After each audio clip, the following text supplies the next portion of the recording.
नमस्कार दोस्तों, क्या हमारा देश तानाशाही की ओर गिरता जा रहा है? एक महीने पहले ये सवाल जब मैंने आप लोगों से पूछा था, जाहिर सी बात है बहुत से लोगों को शॉकिंग लगा था।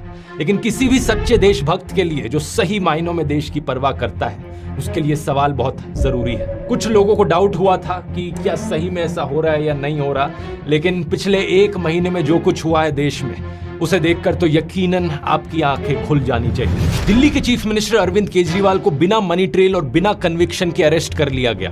3 में से 2 इलेक्शन कमिश्नर्स को प्रधानमंत्री मोदी की मर्जी के अनुसार अपॉइंट किया गया। इलेक्टोरल बॉन्ड्स, इतिहास के सबसे बड़े घोटाले की खबरों को टीवी चैनलों से और अखबारों से गायब कर दिया गया। देश की सबसे बड़ी ऑपोजिशन पार्टी कांग्रेस कह रही है कि उनके बैंक अकाउंट्स को फ्रीज किया जा चुका है, वो कैंपेन नहीं कर पा रहे। सालों पुराने केसेस को लेकर इलेक्शन से एकदम पहले इनकम टैक्स डिपार्टमेंट ने इन पर 1700 करोड़ का फाइन लगा दिया। रिपोर्ट किया जा रहा है कि कम्युनिस्ट पार्टी पर भी 11 करोड़ का फाइन लगा दिया। देश भर से खबरें आ रही हैं कि कैसे ऑपोजिशन के कैंडिडेट्स डिक्लेयर होते ही उन पर ईडी और आईटी के नोटिस आ जा रहे हैं। और कांग्रेस का तो ये तक कहना है कि उन्हें अखबारों में पेड एडवर्टाइजमेंट्स छापने तक नहीं दिया जा रहा। इसको छपवाने के लिए हमने नीचे अपना नाम भी दिया, सारा ब्यौरा दिया कि चंदा दो धंधा लो चल रहा था।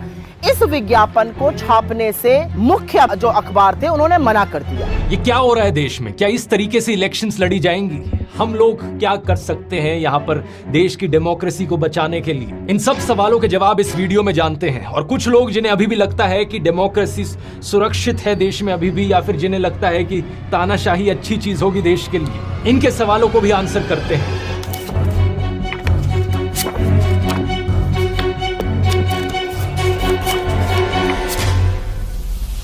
वीडियो शुरू करने से पहले आप में से कई लोगों ने रिक्वेस्ट करी थी, इसलिए जो होली डिस्काउंट है ध्रुव राठी एकेडमी पर, उसे 4 दिन और एक्सटेंड किया जा रहा है। अब आप 4 अप्रैल तक इस कूपन कोड को इस्तेमाल कर सकते हैं होली 50 फ्लैट 50% ऑफ पाने के लिए, मेरे टाइम मैनेजमेंट कोर्स और मेरे चैट जीपीटी कोर्स दोनों पर। इन QR कोड्स को आप स्कैन कर सकते हैं जिस भी कोर्स में आप इंटरेस्टेड है, नहीं तो लिंक इनका नीचे डिस्क्रिप्शन में भी मिल जाएगा।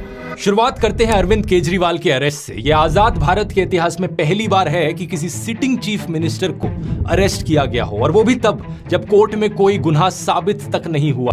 इससे पहले दिल्ली के एजुकेशन मिनिस्टर मनीष सिसोदिया को अरेस्ट किया था, दिल्ली के हेल्थ मिनिस्टर सत्येंद्र जैन को अरेस्ट किया था, आम आदमी पार्टी के MP संजय सिंह को अरेस्ट किया था, और ये सब लोग आज भी जेल में बंद हैं। मनीष सिसोदिया को 1 साल से ऊपर होने को हो रहा है और सत्येंद्र जैन को तो 2 साल होने को हो रहे हैं जेल में बंद रहे। सबसे हैरानी की बात यह है कि इनमें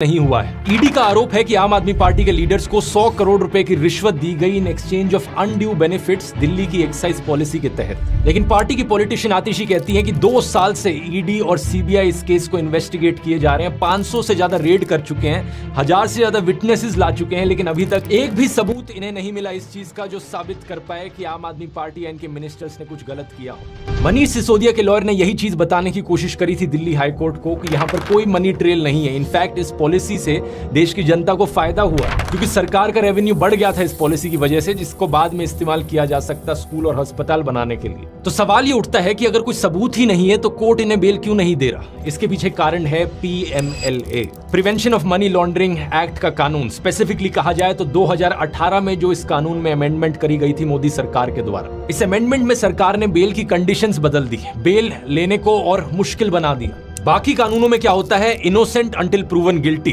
बेल मिलना आपका अधिकार कंसिडर किया जाता है। लेकिन PMLA में अब क्या हो गया है, गिल्टी अंटिल प्रूवन इनोसेंट, आपको तब तक बेल नहीं मिलेगी जब तक आप अपने आप को इनोसेंट ना साबित करो। इसी 2018 की अमेंडमेंट में ईडी को और ताकत भी दे दी गई थी। इन चीजों को अरविंद केजरीवाल ने खुद भी एक्सप्लेन किया था अपनी अरेस्ट से पहले। ईडी के केसेस में जमानत क्यों नहीं मिल रही लोगों को? अब ये पूरा कानून इन्होंने ईडी में पलट दिया। अब इसमें हो गया you are guilty till proved innocent. इस कानून में इन्होंने ये लिखा है कि आपके ऊपर आरोप लगेगा, आपके ऊपर FIR होगी, झूठा सच्चा जो मर्जी आरोप लगा दें, आपको गिरफ्तार कर लिया जाएगा और आपको बेल तब तक नहीं मिलेगी जब तक आपका मुकदमा पूरा नहीं हो जाता और आप इनोसेंट प्रूव नहीं हो जाते।